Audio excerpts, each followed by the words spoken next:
नमस्कार, आप देख रहे हैं शाइनिंग इंडिया। मैं जितेंद्र शुक्ला। जम्मू कश्मीर विधानसभा को लेकर नेशनल कॉन्फ्रेंस का मैनिफेस्टो आता है और कांग्रेस के गठबंधन और नेशनल कॉन्फ्रेंस के मैनिफेस्टो के आने के बाद गृहमंत्री अमित शाह और मुख्यमंत्री योगी आदित्यनाथ इस पर सवालिया निशान खड़े करते हैं। और इसी पर बात करने के लिए इस समय साथ पॉलिटिकल एनालिस्ट अमित श्रीवास्तव जी मौजूद हैं और इनसे जानने की कोशिश करेंगे कि इस मैनिफेस्टो का कश्मीर विधानसभा पे क्या प्रभाव पड़ने वाला है और इस गठबंधन पे क्या प्रभाव पड़ेगा। पूरे देश में दलित, पिछड़ा और सबकी जाति पूछने वाले राहुल गांधी कश्मीर चुनाव में कह रहे हैं कि हम 370 वापस करेंगे, गठबंधन में सरकार बनेगी, मुख्यमंत्री कोई इन्हीं का बनेगा। तो बताइए वो सरकार 370 को वापस लाना चाहती है क्या? तो वो 370 जो दलितों से उसका अधिकार छीनता है, वो 370 जो आदिवासियों को बकरवाला से उनका वोटिंग राइट तक छीनता है। लोकतंत्र में सबसे बड़ा हथियार क्या है हमारे पास? वोट डालने का। कश्मीर में दलितों को, आदिवासियों को वोट डालने का अधिकार छीनता है जो 370। कांग्रेस पार्टी का गठबंधन कहता है कि वो 370 जो नरेंद्र मोदी जी ने हटा करके दलितों को सम्मान दिया, दलितों को आरक्षण का लाभ दिया, जो इनके चाचा नेहरू के समय से छीन लिया गया था, तो आज कांग्रेस पार्टी को पीड़ा हो रही है। कांग्रेस पार्टी यह स्पष्ट क्यों नहीं कर रही है कि वो दलितों को जो मिला आरक्षण, जो नरेंद्र मोदी ने आरक्षण दिया, उन दलितों के आरक्षण को बरकरार रखना चाहेंगे या नहीं चाहेंगे? क्यों आखिर 370 का नाम ले रही है? चुनाव आते ही इनको 370 याद आया। इनको 370 और 72 हुए सारी याद आ जाएंगी। चुनाव हो जाने दो, क्योंकि ये वही कालखंड में चुनाव हो रहा है जब ये शनि का काल है और इसमें तो कर्म के आधार पर उनको मिल जाएगी सजा। रही बात, कांग्रेस पार्टी राष्ट्रीय पार्टी है, जाति आधारित राजनीति पे उतरी है, तो प्रश्न पूछा जाएगा। और 370 केवल यही नहीं है, इस देश में सबसे बड़ा नरसंहार जो आज़ादी के बाद हुआ वो हुआ ब्राह्मणों के साथ, जातीय आधार पर हुआ। कश्मीर में हिंदुओं के 4 लाख नरसंहार का कारण बना 370। तो क्या नरसंहार को, जिस नरसंहार के केंद्र में 370 है, उसके समर्थन करते हैं कांग्रेस पार्टी? तो कि हटाए जाने के समय भी क्या ड्रामे किए थे ये पता है। तो ये बताओ, आज एनसी के साथ गठबंधन करने वाले राहुल गांधी की दलितों से इतनी पीड़ा क्यों है? एक पिछड़ा प्रधानमंत्री बन गया, तुम्हें पीड़ा क्यों है? एक आदिवासी राष्ट्रपति बन गई, तुम्हें इतनी पीड़ा क्यों है? ये प्रश्न तो राहुल गांधी और कांग्रेस पार्टी के और जो एनसी के गठबंधन से कई चीज़ें विवादित हैं जिसको लेकर गृहमंत्री ने भी सवाल उठाया। जो 1953 से पहले की परिस्थिति विद्यमान करने की बातें मैनिफेस्टो में कही जा रही है, 370 की आप बता ही रहे हैं, इन चीज़ों को लेकर सवाल खड़े किए जा रहे हैं कि क्या इन चीज़ों को मान? दूसरा सबसे खतरनाक है 1953 के पहले की बहाली करो। 1953 की बहाली इस देश में समझ लो, इस देश के लोगों को समझना चाहिए क्या था। 1952 में नेहरू विजनरी, इस देश के रचयिता नेहरू, उनके कार्यकाल में भारत का अलग प्रधानमंत्री, कश्मीर का अलग प्रधानमंत्री। भारत में IPC, Indian penal code, Kashmir में रणवीर पिनल कोड।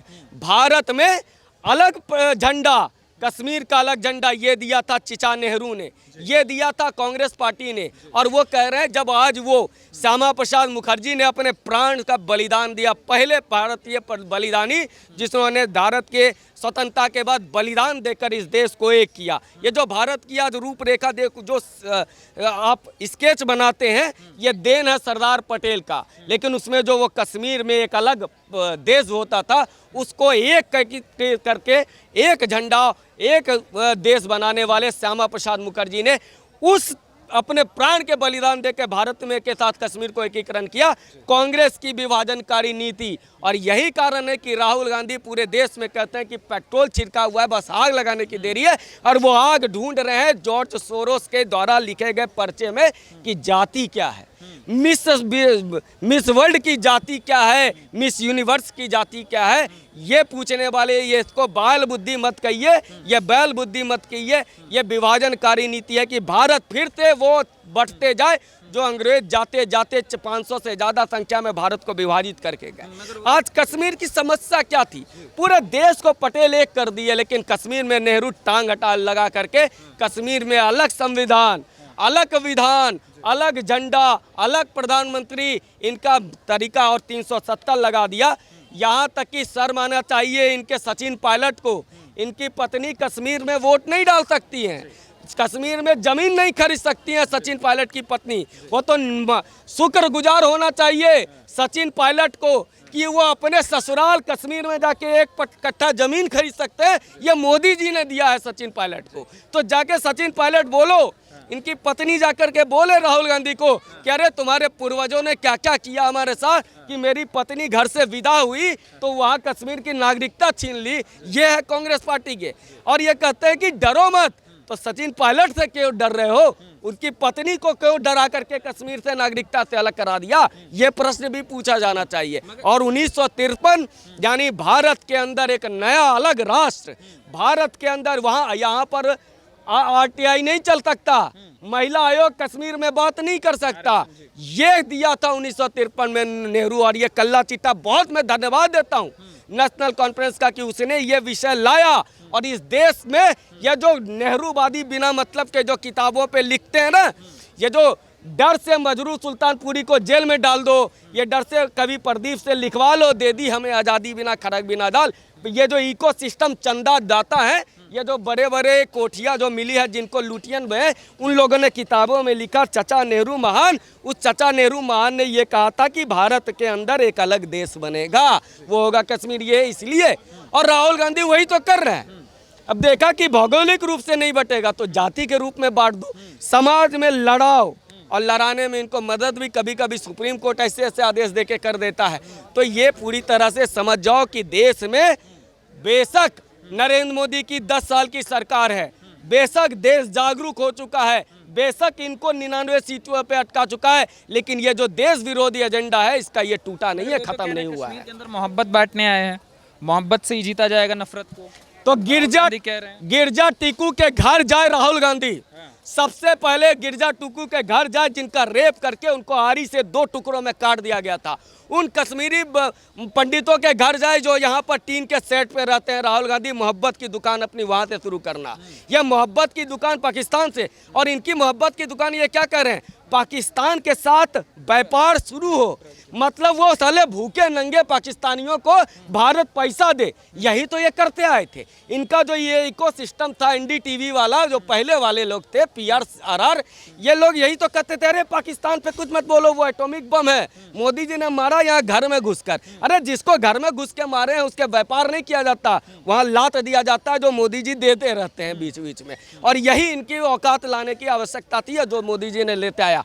सोचो ये लोग किसके प्रति वफादार हैं, ये भारत के प्रति वफादार हैं कि पाकिस्तान के प्रति वफादार हैं। आज पाकिस्तान अगर सड़क पे है, आज पाकिस्तान डूब रहा है, उसकी आर्थिक स्थिति खराब हो रही है, तो ये नेशनल कॉन्फ्रेंस और कांग्रेस पार्टी की चिंता हो रही है नहीं भारत व्यापार करे पाकिस्तान से, घोषणा पत्र में डाल रहे हैं। ये कही हुई बातें नहीं है, ये घोषणा आज से सैकड़ों साल बाद भी पन्ना पलटोगे घोषणा पत्र का, तब इस देश की पीढ़ी को समझना चाहिए कि अरे ये तो जब कांग्रेस पाकिस्तान कंगाल हो रहा था तो यहाँ पीड़ा कांग्रेस पार्टी के गठबंधन को हो रही थी, इसलिए कह रहे थे पाकिस्तान से व्यापार करो। अरे प्यार और व्यापार जाकर के पाकिस्तान से इतना प्रेम है वहीं चले जाओ। हम तो कहते हैं कि इतना बढ़िया हम कश्मीर सजा देंगे। 2 देश की समस्या है, एक तो कोई बढ़िया पाकिस्तान में बिहा दो राहुल गांधी जी को, वो सबसे बढ़िया समस्या होगा, 2 समस्या काम हो जाएगा। इसलिए ये फालतू की बातें ना, इनका मोहब्बत की अगर दुकान होती तो जाओ जरा सा बंगाल में जिन पीड़िता के यहाँ, वहाँ जाओ जिनका रेप कर गया, मर्डर किया गया, वहाँ राहुल गांधी नहीं जाते हैं। इसलिए ये सब बात समझ जाओ, ये भारत के विरोध में ये नेशनल कॉन्फ्रेंस है, इनको पैदा किसने किया? अरे इसके फारूक अब्दुल्ला के बाद शेख अब्दुल्ला को पैदा किसने किया? इसी कांग्रेस पार्टी ने। उसको गिलानी को पैदा और इतना दूर बढ़ने कैसे दिया? याद कीजिए, ये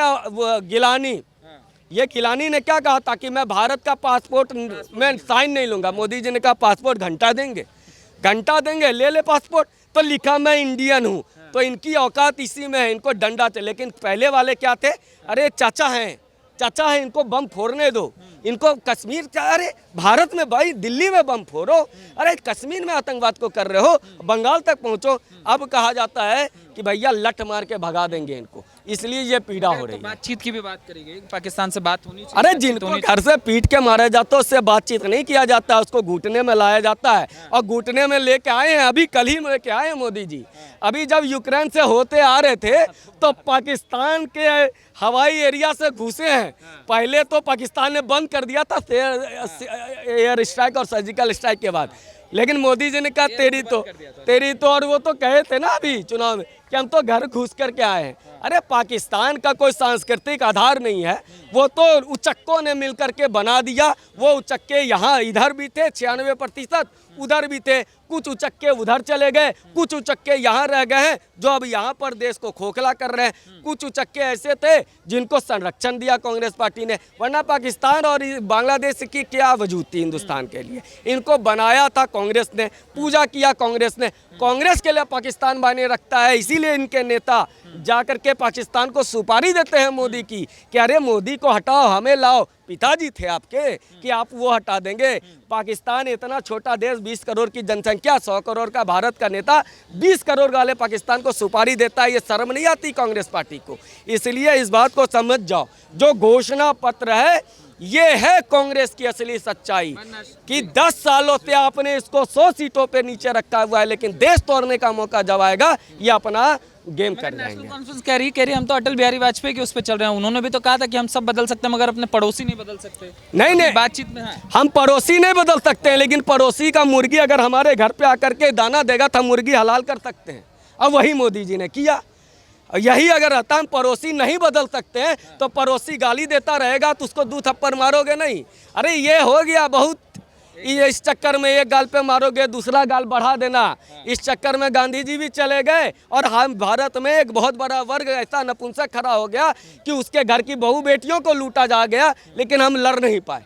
4 लाख हिंदू लड़ नहीं सके, इसलिए ये बात गांधी के साथी उनके साथी रहने दो, महान थे, चले गए। मगर आप जो चीज़ें रही, जो चर्चाएं, ठीक है, मैनिफेस्टो को जो बात उठाई गई अमित शाह की तरफ से, मगर आज इनका जो कैंडिडेट की लिस्ट आती है वो वापस चली जाती है और उसको लेकर नेशनल कॉन्फ्रेंस बीजेपी की जो लिस्ट आती है वो वापस चली जाती है। उसके बाद नेशनल कॉन्फ्रेंस कांग्रेस बेजोड़ हमला करते हैं और कहते हैं कि देखिए क्या हुआ, हमारी जॉइंट से इनको डर लग गया है, चीज़ें अब उस तरीके से हो नहीं रही। नहीं, भाजपा की उन्होंने शायद नहीं देखा कि आज भी भाजपा में वो लोकतंत्र है जो कहते हैं ना, हम लोकतंत्र मोदी जी खत्म कर दिए, मोदी जी के सामने कोई भाजपाई बोल नहीं सकता।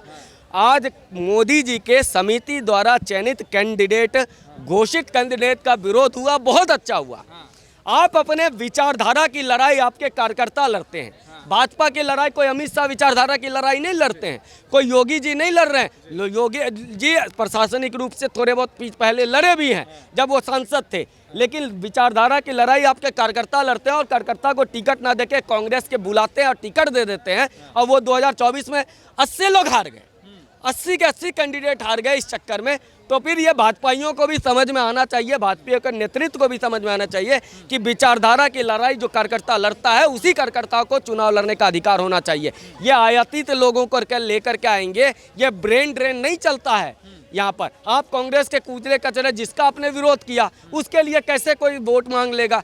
तो ये देखो, ये लोकतंत्र है भाजपा के अंदर का कि विरोध भी किया और कार्यकर्ता के दबाव में शीर्ष नेतृत्व ने अपना फैसला भी बदल लिया। ये चीज़ें अगर हो जाए, इनकी तो सरकार बचाई थी कांग्रेस की शांतिलाल मीणा ने, अभी राजस्थान की सरकार बचाई थी शांतिलाल मीणा ने, लेकिन क्या हुआ? राहुल गांधी अरे मेरी बात नहीं माना, मेरे द्वारा भेजे गए प्रवक्ता के सामने नहीं आया, उसको टिकट से हट काट दिया गया। ये कांग्रेस और यही भाजपा है, इसीलिए लोग भाजपा को 240 आज सत्ता में बचाए हुए हैं। और इतने मशक्कत के बाद, इतने दलित आगे पीछे अग्निवीर सब कुछ करने के बाद 99 पे अटके हैं राहुल गांधी, क्योंकि वहाँ लोकतंत्र खत्म है। इस गठबंधन का और इस मैनिफेस्टो का आखिर इस चुनाव में क्या प्रभाव पड़ने वाला है? इस चुनाव में यही प्रभाव पड़ने वाला है कि गिलानी के कुछ जो नाजायज बच्चे होंगे वो आ जाएंगे। वरना आज कश्मीर में पहले हम 90 के दशक में एक ऐड आता था, कश्मीर यानी क्या, घाटियों में वादियों में बारूद की गंध थी। आज वहाँ पर कपड़ा उद्योग खुल रहा है, आज वहाँ होटल खुल रहा है, आज वहाँ सिनेमा घर खुल रहा है, आज वहाँ पर तिरंगा झंडा फड़ रहे हैं। वो सैनिक, हजारों सैनिक मरवाया कांग्रेस पार्टी ने लाल किले, लाल चौक पर तिरंगा झंडा, भारत का लाल चौक पर तिरंगा झंडा नहीं फड़ पाया था। और राहुल गांधी आज चौड़ा होकर के जाता है, अपने माता जी, अपने पिताजी, अपने दादी के ज़माने में तो राहुल गांधी नहीं जा पाया, लेकिन आज मोदी जी के ज़माने में लाल चौक पर वहाँ तिरंगा का झंडा फड़ते देख रहा है, वहाँ खुले में भाषण दे रहा है। इससे बड़ा और ब्रांडिंग क्या करेगा राहुल गांधी? इससे ज़्यादा मोदी का प्रचार और क्या करेगा राहुल गांधी? आप लोग कहते हो राहुल गांधी क्यों जाता है? अरे वो मोदी का प्रचार करने गया था, वो नहीं जाता। आपको कैसे पता चलता कि कि पहले जब इनकी माता जी का राज था, इनके पिताजी का राज था, तब तो राहुल गांधी कभी कश्मीर में ऐसे खुले में नहीं घूम रहा था, आइसक्रीम नहीं खा रहा था। आज मोदी जी के राज में तो ये राहुल गांधी बताने गए हुए थे कि मोदी के राज में लाल चौक पर तिरंगा झंडा भी फहरता है, और ये देश में देखा है। वरना लाल चौक पे छोड़ो, उधमपुर से निकली थी ना जोशी जी और मोदी जी लेकर के तिरंगा रोक दिया गया था कि हम आपको सेना नहीं दे पाएंगे। अरे इस देश के विपक्ष का नेता और नेहरू कैबिनेट का मंत्री ये श्यामा प्रसाद मुखर्जी को मरवा दिया कश्मीर में, आज तक जांच नहीं करवाई। पहला बलिदानी अगर कोई थे तो जनसंघ के संस्थापक, राष्ट्रीय स्वयंसेवक संघ के स्वयंसेवक श्यामा प्रसाद मुखर्जी ने। उनके बलिदान के बाद ही ये कश्मीर से झंडा अलग हुआ, विधान अलग हुआ। ये देन है इस देश को संघ का और भाजपा का। ये क्या बात करेंगे जिन्होंने बारूद भर दिया कश्मीर में। आज इतने अगर युवा बेरोजगार हुए कश्मीर में, पत्थरबाज बने, किसकी गलती थी? यूपीए सरकार की नहीं थी क्या? राजीव गांधी जी की नहीं थी क्या? ये जो गजानन टिक्कू से हत्या होकर, गिरजा टिक्कू से लेकर के 4 लाख हिंदुओं का पलायन हुआ, हत्या हुई, रेप हुआ, एक शब्द तो कभी नहीं बोले। एक बार राहुल गांधी जाके बोल दो ना कि मोहब्बत की दुकान करो, उनके ज़मीन जिनको कब्जा किया है कश्मीरियों ने, कश्मीर के जो वो अरब से आए मुसलमानों ने, वो दे दो। वो जो मूलवासी थे कश्मीर के, उनको उसका घर वापस कर दो। बोल दो राहुल गांधी, अगर इतना ही है तो मोहब्बत की दुकान। नहीं बोलने में क्या, सारी बातें बोल सकता है राहुल गांधी। जाति जनगणना और मिस वर्ल्ड का गिनती गिन सकता है। एक तो समझ में नहीं आता है या आजकल क्या क्या देख रहे होते हैं। कभी ऐश्वर्या राय को ये सपने में आती हैं, कभी मिस वर्ल्ड का आंकड़ा याद करते हैं। राहुल गांधी जी अच्छी बात है, अच्छा सकारात्मक सुंदरता की तरफ जा रहे हो, वादियों में जा रहे हो तो कुछ सकारात्मक भी लाओ, नकारात्मकता से कुछ